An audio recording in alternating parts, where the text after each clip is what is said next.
Chris, is everyone okay with being recorded as well? Yep. So yeah, it's a pleasure to hand over to Jade. I don't know whether you want to introduce yourself a little bit more fully before you get into the talk. Sure. Hi, my name is Jade Kouletakis. I have been a lecturer at Abertay University since January 2017. My research focus is in public law, specifically intellectual property law as a species of public law, which is quite different. And it sort of leads into the decolonization theory and as it applies to IP. I've been working in academia in some capacity since 2014. I'm originally from South Africa, which is why I'm the least Scottish sounding person at Scottish University. And historically, I did a lot of work with the South African government in relation to the Marrakesh Treaty for visually impaired persons. So I assisted in drafting Section 19D, which is the active portion of the legislation that brought into effect the Marrakesh Treaty for visually impaired persons. So historically, I'd like to look at intellectual property law as it applies to marginalized people, vulnerable people, and developing nations, which brings me on to decolonization theory and copyright. Brilliant, thank you. And Professor Shabalala, do you want to give a quick introduction before we get into the talk as well? Hi, my name is Dalindyebo Shabalala. I'm a professor of law here at the University of Dayton School of Law in Ohio. I am also originally from South Africa. So our plan to take over the world is progressing nicely. My research is on intellectual property and sustainable development.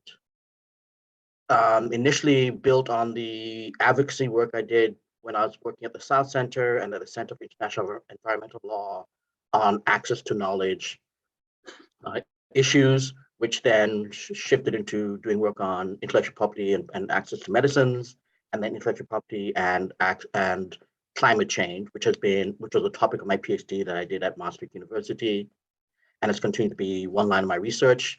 The other line of my research has continued the work I started when I was at CL on traditional knowledge and traditional cultural expressions, looking in particular at the international process for recognition of traditional knowledge and traditional cultural expressions, and most recently thinking more about the ways in which customary law interacts with metropolitan law and interacts with international law to provide both a system for recognition, but also for thinking through what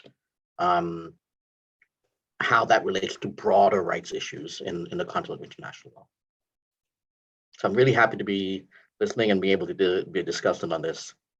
Thank you very much for letting me be here. Yeah, we're really happy to have you here, and that sounds like vitally important work and fantastically interesting. So thanks for that. Without any further ado, I think we'll just pass over to Jade. Do you want to share your screen? Yeah, I'll share my screen now. Fantastic. Share.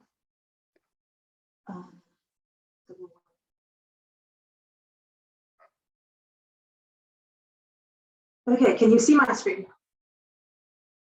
Yes, we can see the screen. Yes, we can. Wondrous. Okay. Right. So firstly, thank you for coming to my talk. As the name suggests, I'm going to be talking about decolonizing copyright.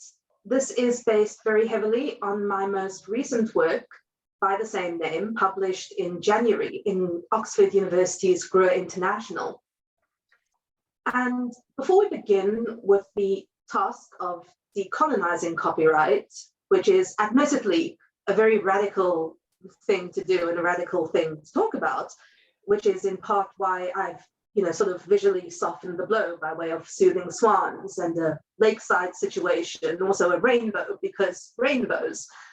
It's important that we sort of have a background to understand what we're talking about when we talk about decolonizing copyright, because I think that these are very loaded terms and they can often get misrepresented according to who's talking about them. So the way that I'm wanting to structure my presentation is we're going to first look at what is copyright. So when I'm talking about decolonizing copyright, what do I mean by copyright? Am I talking about copyright in the UK? Am I talking about copyright in the US?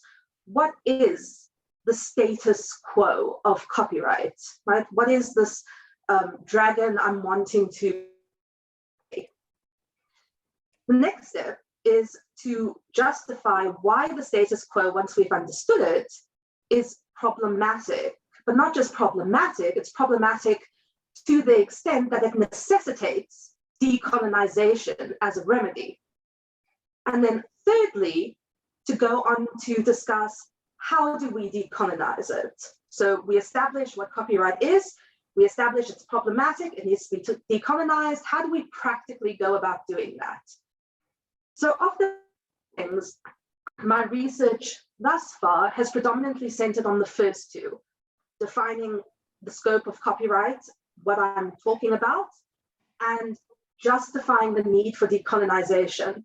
My research has touched on how do we go about decolonizing copyright, but that's something that I'm wanting to develop more in the coming months and the coming years as I continue with this topic. So any feedback that you might have in that regard, I would be more than welcome to receive. I am by no means claiming to be the grandmaster of absolutely anything, right? Despite the rep and academia in general trying to perpetuate a culture of individual exceptionalism, that is not a culture that I adopt in my own research.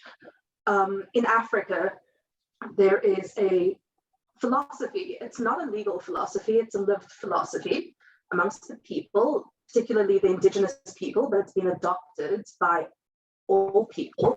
And it's called Ubuntu. And Ubuntu is a philosophy that means, if we translate it, I am because you are. And another way of expressing that is to say that we are all an intricate, essential part of the whole. So it's a humanist theory. And it's saying that whilst I am an individual, my individuality only exists within a community. I can only realize my individualism if you're recognizing yours as well. I think the closest sort of Western reference to that would probably be something like John Donne's poem, No Man is an Island. And even though Ubuntu is not a legal philosophy, it's a lived philosophy, it has been adopted into legal systems in Africa. So for example, in South Africa, the concept of Ubuntu is expressly referenced within the South African Constitution. South Africa has a codified constitution, supreme law, and it includes reference to this principle of Ubuntu. Supreme Court cases, constitutional law cases, constitutional court cases, when these supreme decisions are being made, judges, the courts, will unpack Ubuntu as a way of reasoning the outcome of their case. And I'm using South Africa as an example because that's where I come from, so it's my easiest reference point. But somebody from Zimbabwe or Malawi will also understand the concept of Ubuntu. And in other African countries, they may use a different word for it, but this humanist principle is something that is not unique to any one country. It's something that is shared within the global South. And that's very much the approach I take to my own research. I try my best to say something that hopefully is relevant and hopefully is meaningful. And my wish is that it inspires someone else to go on and do something else that's meaningful and something else that's relevant. So it's very much the sort of building a stairway to heaven, to paraphrase Led Zeppelin shamelessly, right? And that's how I look at my research. And I'm explaining this concept of Ubuntu to you in detail, because this is also the philosophical background within which I'm approaching the discussion of decolonizing copyright. So let's go into things, right? So what is copyright? The first step of our presentation. How do we define copyright? When I say decolonize copyright, what do I mean? Well, copyright, as we know, is one of the many types of intellectual property that is protected by way of a host of international agreements, the Berne Convention, the TRIPS Agreement, right? And all of these international instruments sort of combine to create what we would call minimum standards of protection. They give us broader, higher level frameworks within which national legislation must conform. So because of that, because this is the ecosystem within which intellectual property law, and for our purposes, copyright particularly, exists, if we're wanting to make a fundamental change, if we're wanting to do something radical to copyright, right, something really a big fundamental change, I say we need to decolonize the concept of copyright, we can only do that if we address copyright from a higher international level. It doesn't make sense to do it at a national level because national laws have to abide by these higher level frameworks. So when I'm talking about copyright, I'm talking about copyright as it's understood at an international higher level. I'm not talking about it from the UK or the global north or anything like that. I'm talking about copyright as we understand it at this higher level. So the essence of copyright is to create property rights. So copyright is essentially intangible property. And these rights exist in works that the law deems worthy of legal protection because of their originality. Copyright is essentially an exclusive regime, right? It gives the owner, who is usually also the author of an original work, not always, there are exceptions, we're not going to get into it, but usually the author is also the copyright owner, and they will be given, by virtue of the law, exclusive ownership rights over this property, over this intangible work. And they hold those rights to the exclusion of all others, right? It's their stuff, don't touch my stuff, right?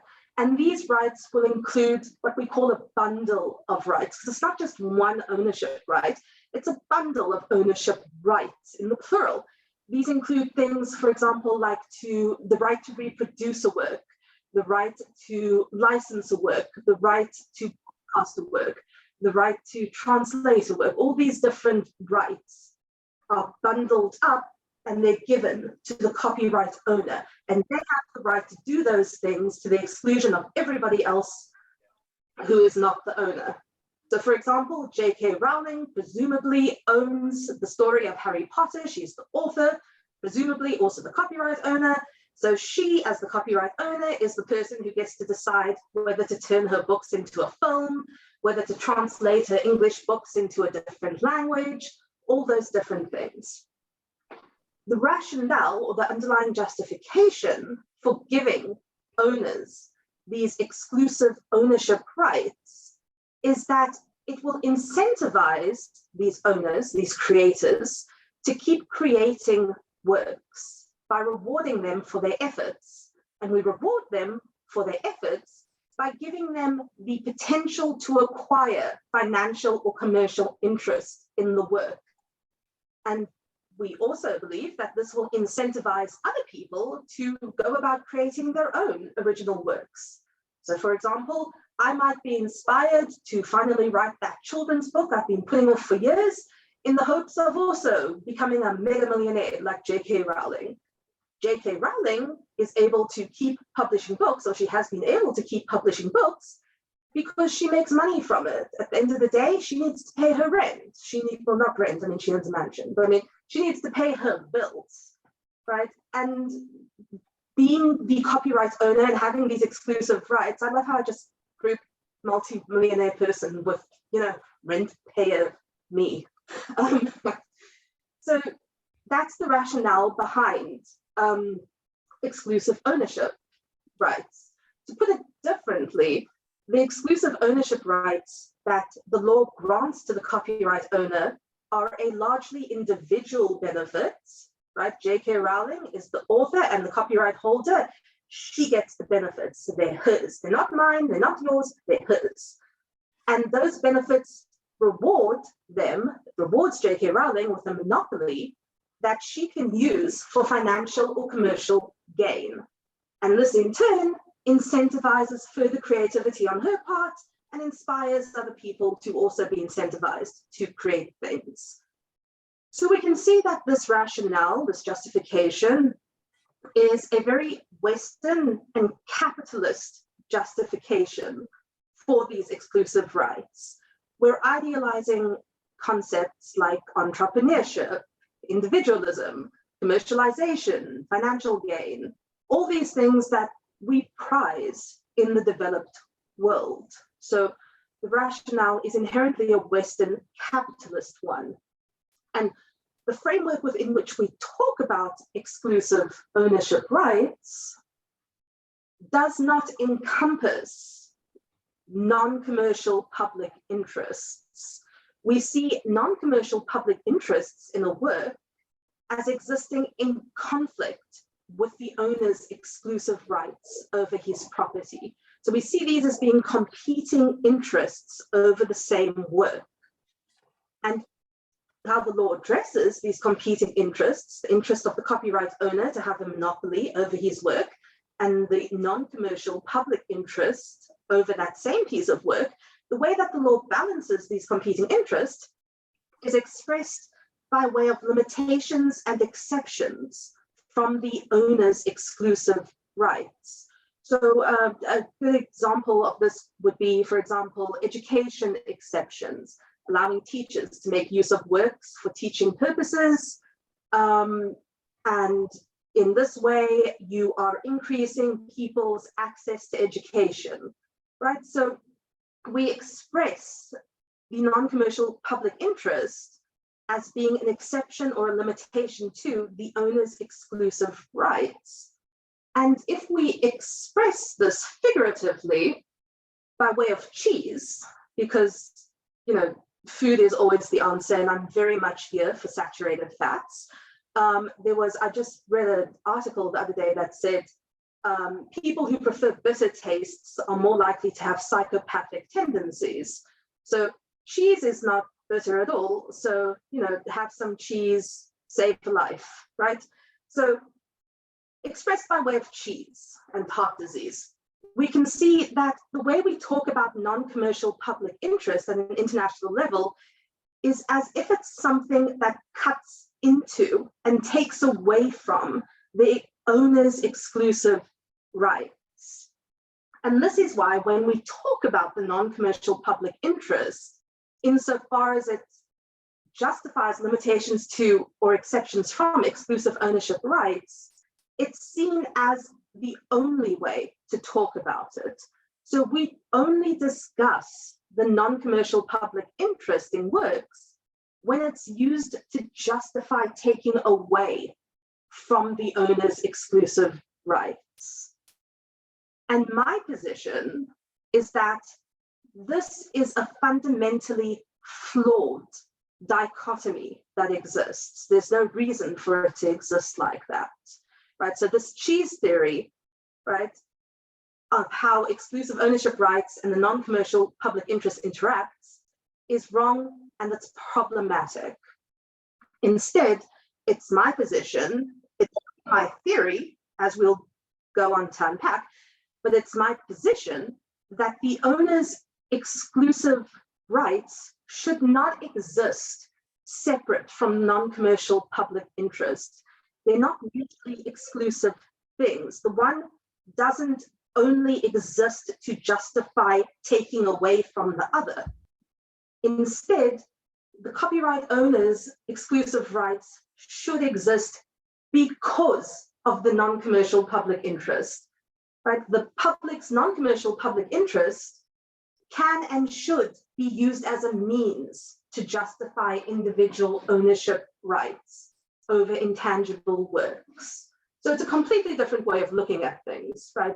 We only understand the public's non-commercial public interest as existing to take away, to justify deviations from ownership rights. And this is why we have conferences on flexibilities relating to limitations and we write papers about broadening exceptions and how we draft them and all these sorts of things. But what I'm saying is that whilst that is important work, there is another way to frame the discussion. And these two concepts, exclusive ownership and the public's non-commercial interest, don't have to be in conflict with one another. The public's non-commercial interest in the work can be used as a means to justify why the owner should have these exclusive rights. So why is this important? Why is this theory a relevant one? Why am I using it to sort of create decolonization within copyright? Why does it matter how we talk about the public's non-commercial interest in the owner's rights? Well, trying to move to the next one. Right. So why does it matter? Well, firstly, it's important because this concept of exclusive ownership rights and intangible property finding their legitimacy within or being justified by way of the non-commercial public interest is something that is commonplace in indigenous communities within the global South. So as I said, this isn't a theory I've come up with. What I'm doing is I'm trying to give it a platform and argue for it as an inspiration for a more inclusive and effective international copyright framework. So if we look at the literature regarding indigenous communities in the global South, and again, as somebody who comes from South Africa, I feel like it's important to just say from my own lived experience, there is no one indigenous community. Indigenous communities aren't just one big thing. There are different tribes, there are different communities, but they all do share some common traits. And it's those common traits that I'm wanting to unpack as we talk about this. So if we look at the literature around indigenous communities in the global South, it very often focuses on collective rights because indigenous communities have this thing called collective rights. And historically, the misunderstanding of what collective rights means was used as a justification for land grabbing, right? The colonialists would bring their ship in, they'd ask, who owns this land? They'd say, we all own the land. And then the colonialists wouldn't understand those collective rights. They'd be like, okay, so the land isn't owned by anybody, we'll take it. So it's good and it's important that literature focuses on these collective rights. They should be brought to the forefront and they should be better understood. But the unintentional corollary of that focus is that we forget, or it tends to be overshadowed, that these indigenous communities have a dual system, right? They have these collective rights, which are quite foreign to us in the West, and this is why we talk about them so much in the literature. But indigenous communities do recognize individual ownership. They do recognize a system of individual rights over intangible property like music and things like that. The key difference to their individual rights versus our individual rights, the key difference between those two, is that in the indigenous community, it's the tribe, the community, that allows the individual to hold these exclusive rights because they can see that doing so is in the community's best interest. And when I say best interest, I don't necessarily mean commercial interest, right? So the rationale for allowing an individual within the tribe to hold an individual ownership right over intangible property isn't justified by the individual wants to get rich, or the individual has the right to the fruits of their labor. The rationale is that the community as a whole thinks it's best for them that this individual holds that right, that exclusive right. And I think, I'm not going to get the quote exactly right, but Arawalo said something like, individual ownership rights exist within communalism without having to accept the Western concept of individualism. And I just think that was a perfect quote, right? So the corollary of focusing on collective rights is that we forget that Indigenous communities have this dual system. So the theory that I'm proposing that we adopt at an international level is this very theory that the Indigenous communities in the global South already use, and they've been using it successfully for longer than the Berne Convention has been around. But, and again, playing devil's advocate, I'm very involved in the debating and mooting community. I'm also just a difficult woman and I like arguing things. So playing devil's advocate, right? Who cares what the Indigenous communities in the global South do or don't do? Why does it matter? So Indigenous communities in the global South do this thing that we don't do. Okay, we're not an Indigenous community in the global South. Well, it matters because the global South makes up half of the world over which the international IP framework governs, right? We've got this international IP framework, it's global in its scope. The world, half of it is made up of the global South.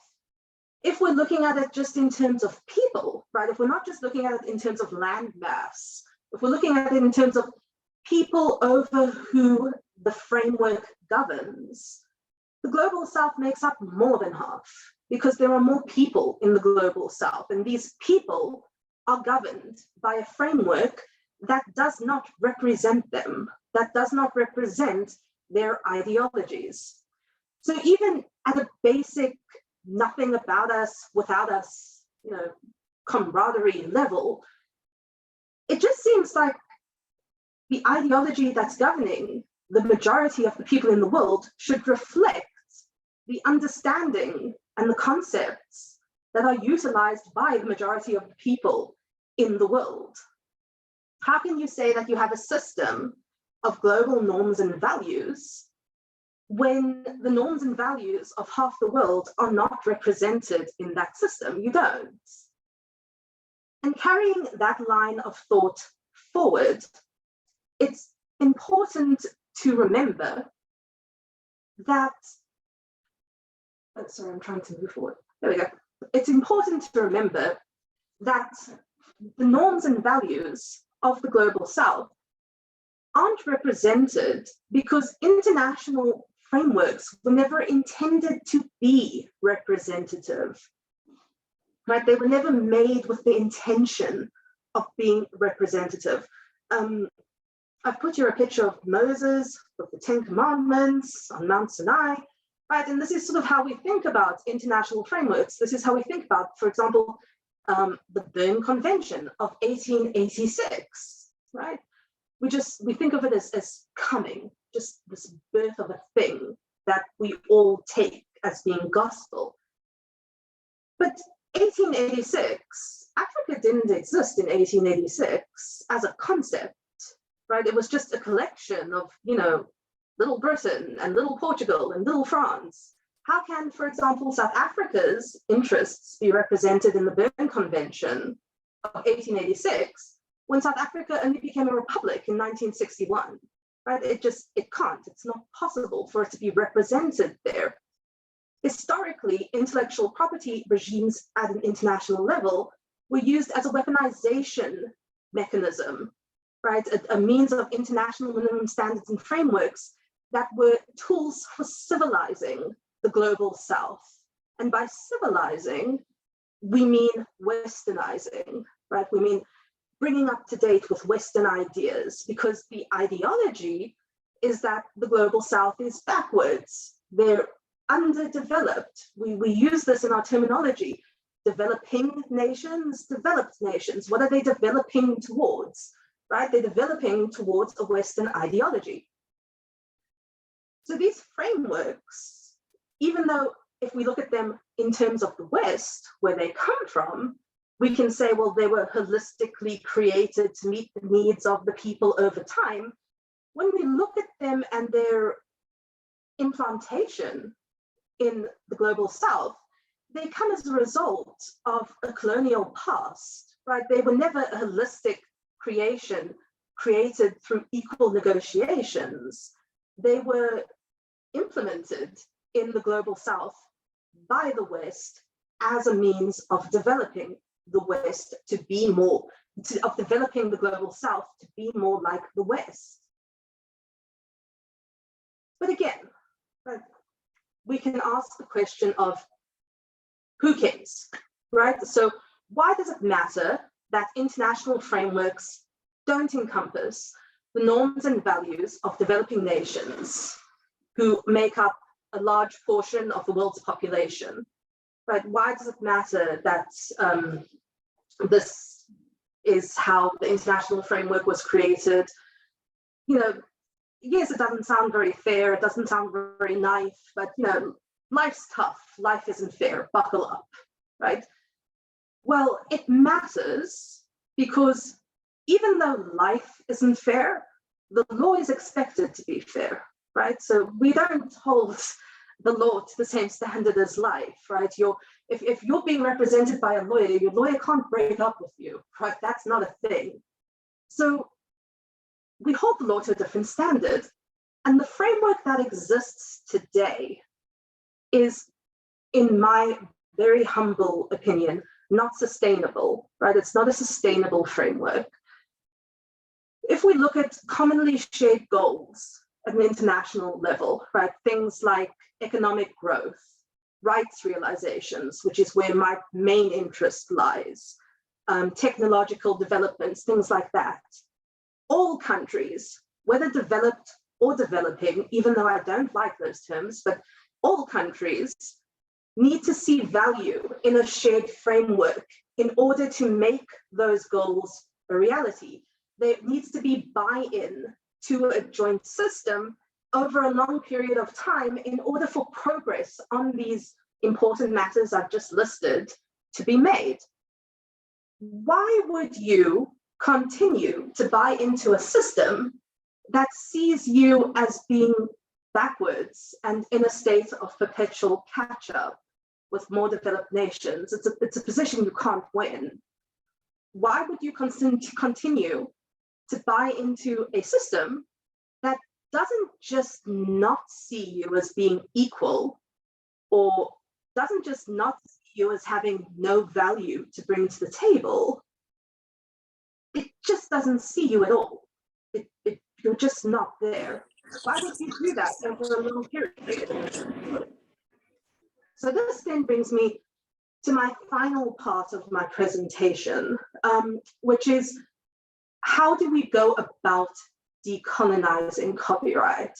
And this is the least developed part of my research. So this is the stuff that I'm wanting to look at going forward in my research career, hopefully some point between now and imminent death, right? So what I'm wanting to do is to look at how do we go about implementing decolonization theory in the international level. So I've already presented you with a theory that we can adopt, but how does that look in practice, right? Theories and practice are two different things. So if we adopt my theory of the non-commercial public interest being one of the ways we can justify exclusive ownership, how do we implement that in the law, in a legislative way? And I've sort of like bandied about some ideas. I sort of went into some possibilities in my article, not fully, because like I said, the overwhelming majority of my article was forming these arguments that I've just made. But one of the ways that I'm sort of looking at now, and again, I would appreciate any feedback on this particular area of my research, is sort of focusing on the preamble of the TRIPS agreement, which I think doesn't actually get a lot of airplay. There's a portion in the preamble of the TRIPS agreement that I would fathom a guess a lot of people who are in IP like may not even know it's there. It doesn't really get very much airplay, like I said. And it says that one of the main underlying public policy objectives is to assist in the furtherance of developmental goals. So we can see, looking at the preamble of the TRIPS agreement, that this relationship between intellectual property at an international level and developmental goals is one that is recognized within the framework, even if it's not necessarily realized as fully as it could be. And one of the things I've been thinking about, and again, I'm just like waxing lyrical here. One of the things I've been thinking about is the relationship between the World Trade Organization, right, who governs TRIPS, and the United Nations. Now, they are not the same thing. And the World Trade Organization is not an agency of the UN. I'm not saying that it is. But there is overlap between the members of the World Trade Organization and the members of the UN. And the UN has this, this thing called their 2030 Agenda for Sustainable Development. And at the heart of it is what they've called 17 sustainable goals. So this is things like food and medication and stuff like that. It's your basic rights, essentially. And it has an urgent call for action by all countries, developed and developing, to work in global partnership to realize these sustainable development goals by 2030. And there is, like I've said, strong relations between the UN and the World Trade Organization. In fact, the TRIPS agreement has expressly been identified as a mechanism for furthering these sustainable development goals. The World Trade Organization itself has said that, you know, the TRIPS agreement can be used to further these goals in this way. And I'm thinking that one of the ways we could sort of realize decolonization theory in copyright could be through the creation of some sort of an international level duty being placed on national governments to consider the furtherance of the sustainable development goals by way of copyright exclusivity, with the onus being on key stakeholders to evidence a positive relationship existing between exclusive ownership rights and the furtherance of one or more of the sustainable development goals, and sort of having a review of that. But again, like I said, this is very much an infancy idea I literally thought of a few days ago. And I would very much, like I said, welcome any feedback anybody has. I'm not scary. I'm the person who puts orange smiley faces in my slides. So positive, negative, anything you want to say. You want to compliment my captain, it's custom made, anything you want. Thank you. Thanks,